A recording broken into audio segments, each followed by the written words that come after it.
Hello everyone, welcome to my another blogs. সুস্বাগতম সবাইকে। আজকে আমার ঘোরার তৃতীয় দিন, আর আজকে আমি যাচ্ছি বোমডিলা থেকে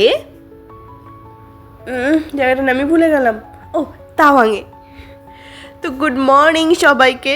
কাল রাত্রি সেই 2:45টার সময় ঘুমিয়ে আবার সকাল সকাল উঠে যেতে হবে, আর সকাল সকালে ঘুমটাকে কম্প্রোমাইজ করাটা খুবই চাপের। তো সকালে উঠেই স্নান করে মোটামুটি করে রেডি হয়ে চলে আসলাম ব্রেকফাস্ট করতে। তো সবাই এখানে মোটামুটি দেখছি ব্রেকফাস্ট প্রায় হয়ে গেছে। আমি, আমার ভাই, আমার 2 ভাই সব থেকে লাস্ট। আমি এখানে নিয়েছি ব্রেড আর সাথে একটা অমলেট, আর এই অমলেটটার দাম 80 টাকা, আর এই ব্রেডটা নিয়েছে 50 টাকা, মানে এই 2 টুকরো ব্রেড। আর ওখানে একটা রুটির দাম হলো 25 টাকা। বেশ নাইস ব্যাপার না? মানে 5 স্টার হোটেলে না গিয়েও বেশ একটা 5 স্টার ভাব। তারপরে আমি তো জানতাম না এত যেখানের প্রাইস। আমি যেই মেয়েটা অত চা খাইও না, ওখানে ভাবলাম একটু ঠান্ডা ঠান্ডা ওয়েদার, একটুখানি চা খেয়ে নিই। পরে শুনি 1 কাপ চায়ের দাম নাকি 70 টাকা। হে ভগবান! যাই হোক, ওই সমস্ত কিছু খেয়ে দে বেশ একটা বড়লোক ভাইবস নিয়ে আমরা সবাই কিন্তু বেরিয়ে পড়লাম। আর কালকে যেই রাস্তা দিয়ে সেই রাত্রি 12টা-1টার সময় ফিরছিলাম, সেই রাস্তা তো অন্ধকারে কিছু দেখতেই পাইনি। তো আজকে আবার সেই রাস্তারই কিছুটা জায়গা দিয়ে আমরা কিন্তু যাব। দূরের পাহাড়গুলো দেখুন কত সুন্দর। মেঘগুলোকে দেখে তো মনে হচ্ছে এখান থেকে বস্তা করে ভরে নিয়ে আমি আমার বাড়ি নিয়ে আসি, এত সুন্দর লাগছে। তো ফাইনালি আমরা আমাদের ঘুরতে আসার প্রথম স্পটে পৌঁছে গেছি, আর আমার প্রথম স্পটই শুরু হয় গৌতম বুদ্ধকে দিয়ে। ওনার আশীর্বাদে আমাদের ঘোরা স্টার্টিংটা শুরু হচ্ছে। এর থেকে খুশির জিনিস আর কী বা হতে পারে?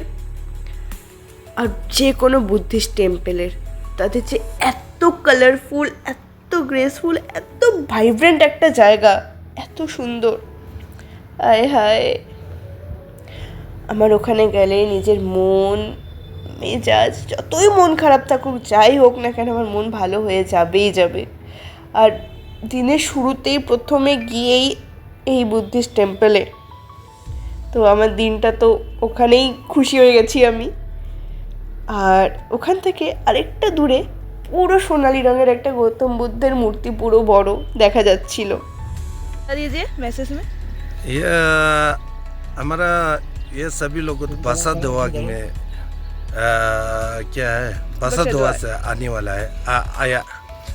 ये सभी को मेरा दिल में बहुत ये बसा दुआ पब्लिक, बसा दुआ की जगह, ये सब लोग मेरा दिल में बहुत याद का जगह है। ওখানে গিয়েই এনার সাথে আমার পরিচিত হয়, আমরা অনেক কথা বলি এবং কিছুটা ভিডিওতে আমি ক্যাপচার করি। অ্যাকচুয়ালি আমি তো নর্থ বেঙ্গলের, আর নর্থ বেঙ্গল বক্সা ফরেস্ট, তো ওখানে যে বক্সা পাহাড় যেখানে রয়েছে, তো ওনাদের যিনি ধর্ম প্রতিষ্ঠাতা, ওনাদের যিনি গুরু দালাই লামা, তো উনি প্রথম এসে বক্সার যে জায়গা রয়েছে, বক্সার যে গ্রাম রয়েছে, সেখানেই উনি ক্যাম্পিং করেন, ওখান থেকেই ধর্মপ্রচার শুরু করেন। তো সেই নিয়ে বিভিন্ন রকমের কথা এবং বিভিন্ন রকমের আলোচনা আমরা করছিলাম, তো ওগুলো নিয়ে কথা হচ্ছিল। তো ফার্স্ট জায়গাটা তো আমার খুবই ভালো লেগেছে। তো ওখান থেকে এরপরে আমরা বেরিয়ে পড়লাম আমাদের উদ্দেশ্যের দিকে, আমাদের আজকে যাওয়া তাওয়াংয়ে। তো সেখানের দিকে আমরা বেরিয়ে পড়লাম, আর এই রাস্তাগুলো দিয়ে আমরা কালকে আসছিলাম ওই রাতের অন্ধকারে। ভাবা যায় কিচ্ছু দেখতে পাচ্ছিলাম না, ভাগ্যিস দেখতে পাচ্ছিলাম না। ওই ঘুটঘুটে অন্ধকারে যদি এরকম ভাবতাম পাশে এরকম খাত, তাহলে তো অবস্থা শেষ। বেশ আবার কিছুক্ষণ গাড়ি চলার পরে গা হাত পা কোমর সব ব্যথা হয়ে গেছিলো, তাই একটুখানি রেস্ট নিয়ে একটু দাঁড়িয়ে চারিদিকের যে ভিউগুলো ওগুলোকে একটু উপভোগ করে তারপরে আমরা আবার স্টার্ট দিচ্ছি গাড়ি। কারণ এক নাগারে বসে বসে, আরে ভাই বয়স হয়েছে না, মাজা ব্যথা হয়ে যায়। তো সামনের পাহাড়, উফ, যত প্রশংসা করব তত কম, যত প্রশংসা করব ততই কম। এগুলো এত সুন্দরভাবে, এত গোছানো, এত পরিষ্কার, কি আর বলবো। আর কখনো কখনো মেঘগুলো পুরো ঢেকে দিচ্ছে, আবার কখনো কখনো পুরো ক্লিন আকাশ। এরপর আমাদের সেকেন্ড ভিউ পয়েন্ট সিলাপাস। আর এটা হচ্ছে বৈশাখী নামেও পরিচিত জায়গাটা। এখানে আমাদের ভারতীয় সৈন্যদের একটা ক্যাম্প রয়েছে, মানে মিলিটারি ক্যাম্প রয়েছে। তো এখানটাতে আমরা কিছুক্ষণ টাইম কাটালাম, কিছুটা সময় দেখলাম, তারপরে আবার রওনা দিলাম। এবার ধীরে ধীরে ঠান্ডাটা কিন্তু বেশ জমে আসছে। আর কিছুক্ষণ পরে দেখতে দেখতেই দেখতে পাচ্ছি অল্প অল্প বরফ শুরু হয়ে গেছে। আর এবার কিন্তু ঠান্ডাটা পুরো জাঁকিয়ে জমেছে। যাই হোক, আস্তে আস্তে ব্যাগ থেকে জামা কাপড়গুলো নিলাম, মানে সোয়েটারগুলো নিয়ে ওগুলোকে এবার সাঁটানো শুরু করলাম। তো এরপরে আমরা আমাদের তৃতীয় ভিউ পয়েন্টে প্রায় পৌঁছে গেছি। আর কিছুক্ষণের মধ্যেই আমরা আমাদের তৃতীয় ভিউ পয়েন্টে কিন্তু একেবারে পৌঁছে যাব। চলুন তাহলে ততক্ষণে রাস্তাটা একটু উপভোগ করে নিই। কখনো কখনো মেঘগুলো বললাম না পুরো সামনে চলে আসছে, এই দেখুন মেঘগুলো, আর ওই দেখুন বরফ শুরু। আর আমরা ফাইনালি আমাদের যে তৃতীয় স্পট সেখানে পৌঁছে গেছি। এবার শুধু গাড়ি পার্কিং করবে আর আমরা নিচে নামবো।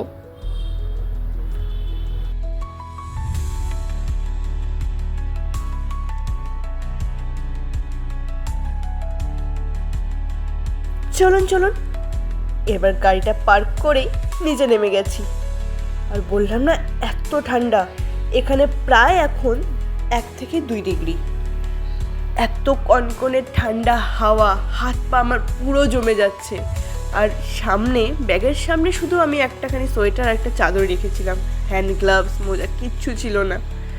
যাই হোক, কিন্তু প্রাকৃতিক দৃশ্যটা এত সুন্দর, এত সুন্দর, মনে হচ্ছে যে ভাই আমি জমে যাই। তবু আমি পুরো বিষয়টাকে আমি ফিল করব, সমস্ত কিছু আমি ফিল করব, আমি দেখব নিজের চোখে। মেঘগুলো এত সুন্দর, দেখতে দেখতে গোটা পাহাড়টাকে ঢেকে দিল, আবার দেখতে দেখতে গোটা পাহাড়টাকে খালি করে দিচ্ছে। এত সুন্দর, গোটাটা আমার ক্যাপচার করা হয়নি। আর এখানে মা ভাবছে যে আমি মার ছবি নিচ্ছি, অ্যাকচুয়ালি তো আমি ভিডিও করছিলাম। আর এদিকে তো সবাই ভিডিও, ছবি, মানে জায়গাটাকে যে যেরকমভাবে পারছে উপভোগ করছে। অবভিয়াসলি আমি উপভোগই করছি। তো ফাইনালি আমি আবার রওনা দিলাম এই জায়গাটা ছেড়ে। আর এই জায়গাটার আশেপাশে দেখুন কত সুন্দর ছোট্ট ছোট্ট ঝর্ণা, আর পাহাড়ের সেই বুদ্ধিস্টদের 5টা রঙালা পতাকা। তো ফাইনালি এবার আমরা দুপুরের খাওয়ার জন্য নামলাম। তো এই জায়গাটাতে আজকে আমরা করছি দুপুরের লাঞ্চ। সারাদিনে আজকে অনেক ধকল গেছে, অনেক জার্নি হয়েছে, তবু খাওয়া দাওয়া মাস্ট করতেই হবে। আর বাইরে গেলে আমার নন ভেজ খেতেই হবে। ওই ভেজ খেয়ে খেয়ে আমি সারাদিন ভেজই খাই যখন আমি কলকাতাতে থাকি। তো ওই বাইরে গিয়ে ভেজটা আমার ঠিক পোষায় না। তো আমি নিয়েছি চিকেন সাথে।